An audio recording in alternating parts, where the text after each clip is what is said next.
Sir जय Hind. Brigadier Sharadendu sir जय हिंद, बहुत बहुत शुक्रिया समय देने के लिए। Thank you sir. जय हिंद राजेश जी, आज आपके क्या मुद्दे हैं? और सबसे पहले तो मैं आपको बहुत बहुत बधाई देना चाहता हूं कि आपका चैनल देखिए फौज का एक इस आज की डेट में माउथ पीस बन गया है और बहुत ज्यादा आपके चैनल को जवान लोग पसंद कर रहे हैं, ऐसा मेरा फीडबैक है आपको। तो इसके लिए आपको बहुत बहुत बधाई। थैंक यू सर, शुक्रिया एक बार दिल से फिर से आपका कि आपने इतनी बड़ी बात मेरे लिए कही।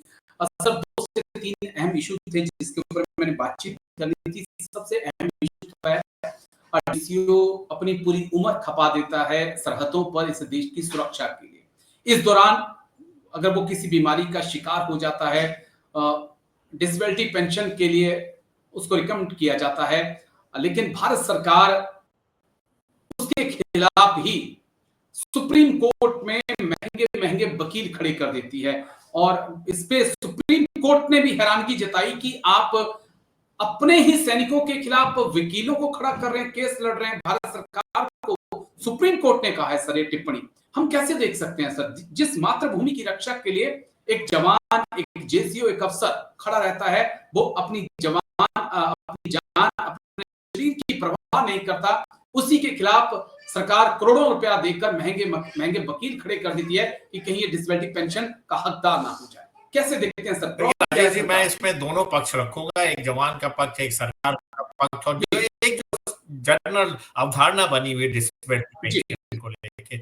सबसे पहले तो देखिए, ये डिसेबिलिटी पेंशन जवानों को मिल रही है या अफसर को मिल रही है, ये उस वजह से मिल रही है कि सोल्जर डिफरेंट टेरेन में, हाई अल्टीट्यूड में, जंगल टेरेन में, ग्लेशियर में, ऐसे ऐसे डिफिकल्ट एरिया में जब वो सर्व करता है तो उसके ऊपर शरीर पे तमाम तरीके के एडवर्स इफेक्ट होते हैं और उस तमाम तरीके की इंजरीज होती है या डिसेबिलिटी होती है। उसके लिए वो उसको at the time of retirement medical board होता है और उसमें उसकी डिसेबिलिटी फिक्स की जाती है और उसका फिर डिसेबिलिटी पेंशन मिलता है। तो ये तो एक लीगलाइज तरीका है जो सदियों से चलता आ रहा है, जब से हिंदुस्तान आर्मी 1947 से आज की डेट में। ये कोई नई चीज नहीं है, लेकिन इस इशू का बहुत सारे लोग फायदा उठाते हैं। बहुत सारे लोग time to time low medical category हो जाते हैं, फिर जब प्रमोशन का समय आता है तो अपग्रेड करा लेते हैं और फिर जब पेंशन आने का समय होता है तो फिर अपने आप को डिसेबल करा के 20 से 30 से 50% डिसेबिलिटी के साथ जब वो घर आते हैं तो अकॉर्डिंगली उनको पेंशन में का इजाफा होता है, वो नॉन टैक्सेबल होता है। ये बहुत बड़ा एडवांटेज। तो जो राजेश जी जेन्युइन केसेस है उसके लिए तो सरकार भी खड़ी, उसके साथ सेना भी खड़ी है, सेना का मेडिकल बोर्ड भी खड़ा हुआ, उनके लिए कोई दिक्कत नहीं है। समस्या तब होती है जब आप रिटायरमेंट के कुछ महीने पहले या 1 साल पहले अपने आप को हाइपरटेंशन या शुगर का पेशेंट इस तरीके से आप मुकर्रर करा लेते हैं और जो इंजरी आपको या जो आपकी डिसेबिलिटी फौज की वजह से या टेरेन की वजह से उस इलाके में सर्व ना करने की वजह से हुई है, उसको भी आप सर्विस कंडीशन में डाल के एक सिस्टम का एडवांटेज लेना चाहते हैं। फिर वहां पे तमाम तरीके के रेगुलेशन आते हैं, मेडिकल बोर्ड आता है और तमाम तरीके के केसेस जो लाइफस्टाइल डिसीजेज हैं जिसमें हाई ब्लड प्रेशर और शुगर शामिल होता है। मैं बीच में टोक रहा हूं सर, माफी के साथ मैं बीच में टोक रहा हूं आपको, लेकिन ये बड़ी इंटरेस्टिंग बात आपने कही है क्योंकि कोई भी अगर कोई, मैं जवान की बात कर रहा हूं, कोई जवान है, हवलदार साहब है, जेसीओ सूबेदार साहब हैं, मेजर साहब, लेफ्टिनेंट कर्नल साहब हैं, वो खुद तो लिख के देते नहीं है सर। डॉक्टर के पास जाते हैं, डॉक्टर देखता है उनको कि भाई ये वाकई में कैटेगरी होने लायक है, डिसेबिलिटी है नहीं है, खुद थोड़ी लिख के दे रहे हैं कमांडिंग ऑफिसर। वो तो सब डॉक्टर साहब लिख के देंगे तभी माना जाएगा, उसमें भी डॉक्टर साहब का बोर्ड होता है। तो क्या ये सब मिलजुल कर सब चीजें हो रही हैं या कहीं पैसा पूसा चल रहा है कि भाई मेरे को मेरी कैटेगरी डाउन कर दो? सर देखिए, आपने तो बहुत बड़ी बात बोल दी। हाँ देखिए, मेरा मानना है कि देखिए जो जेन्युइन केसेस जिनकी फील्ड एरिया में डिसेबिलिटी है, जो बैटल कैजुअल्टी, उसमें तो कोई शंका नहीं है। सवाल उठता है उन लोगों का जो मौके का फायदा उठाते हैं। मेडिकल ऑफिसर के पास तमाम तरीके की मनगढ़ंत कहानियां सुनाते हैं, तमाम तरीके के अपने ब्लड प्रेशर को हाई बनाने के लिए तमाम तरीके के ऐसे शॉर्टकट या डिफरेंट मेजर्स इस्तेमाल करते हैं, जिससे कि देखिए जो डॉक्टर है वो सारी चीजों की सारी परिस्थितियों को नहीं समझना। आप एज ए पेशेंट उनके पास जाते हैं, हाई ब्लड प्रेशर हुआ, शुगर, वो आपका प्रीवियस रिकॉर्ड देखता है। अगर आपका सब ठीक है और एक सडनली आपका ब्लड प्रेशर हाई हुआ या शुगर हाई हुआ या इस तरीके की लाइफस्टाइल डिसीज, फिर वो अगर परसिस्टेंट करता है तो ये इसको आगे आते वाले दिनों में वो मेडिकल बोर्ड में रिफ्लेक्ट करता है और आपकी डिसेबिलिटी बढ़ती है।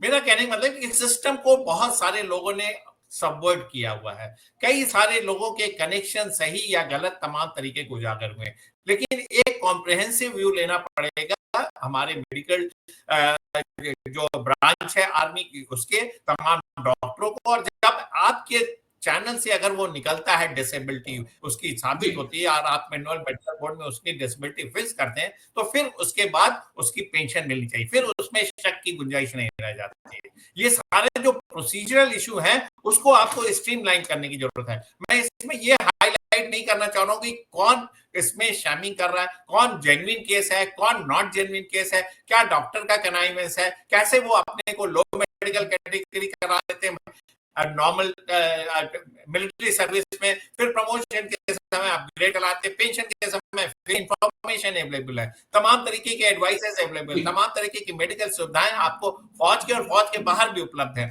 तो इन तमाम चीजों का लोग फायदा उठाते हैं। इस वजह से देखिए जो केसेस जिसको कि आप डिसेबिलिटी पेंशन नहीं मिलती, केस उसका एएफटी में जाता है, एएफटी डिसीजन देता है, फिर उससे अगर मिनिस्ट्री ऑफ डिफेंस नहीं सेटिस्फाइड होता तो वो हाई कोर्ट या सुप्रीम कोर्ट में केसेस जाते हैं। तो इस तरीके एक चेन बना हुआ। मेरा जो आज की डेट में स्टैंड है वो ये कि आपको मेडिकल बोर्ड को स्ट्रीमलाइन करना है। आप पहले स्टेप पे ही उसको डिसेबल ना होने दें। अगर आपके डिटेक्शन में आ जाता है कि कंट्रोलेबल है, लाइफस्टाइल डिजीज है, अगर उसको रेगुलर एक्सरसाइज और वॉक करने से चीजें कंट्रोल में आ सकती हैं, या आप एक लिमिट फिक्स कर देते हैं, तो वो आप डिसेबिलिटी में उसको ना डालें। अगर आप पहले स्टेज पे चेक कर देंगे तो ये स्टेज नहीं आएगी। लेकिन जब आपने एक बार डॉक्टर ने मेडिकल बोर्ड ने उसको 50% डिसेबल कर दिया या 30% डिसेबल कर दिया, फिर हमारी जो एडमिनिस्ट्रेटिव एजेंसीज हैं उसके ऊपर शक नहीं करना चाहिए। और साथ में जब एएफटी का डिसीजन आ गया, जब कोर्ट का डिसीजन आ गया, तो फिर किस बात की लड़ाई है? फिर तो प्रोविजन है उसके तहत वो उसको पेंशन मिलनी चाहिए। लेकिन आपको अपने प्रोसीजर को स्ट्रीमलाइन करना पड़ेगा। मैंने इसलिए आपके चैनल में ये चीज को स्ट्रीमलाइन किया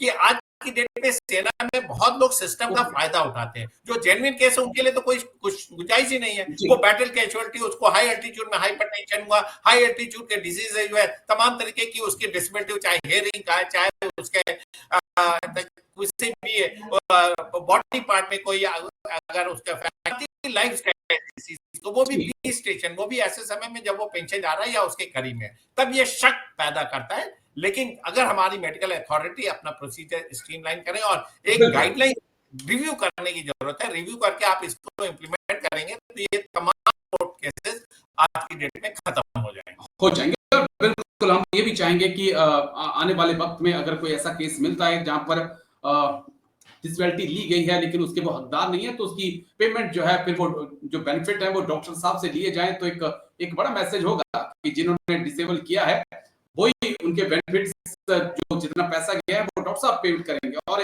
ये सिविल में आजकल देखने को मिल रहा है और तमाम अधिकारियों के ऊपर इस प्रकार की गाज गिर रही है। लेकिन शुक्रिया, दिल से शुक्रिया brigadier Sharadendu sir. Rajesh ji, wish you all the best. Thank you sir, जय Hind, take care sir, thank you, जय हिंद सर।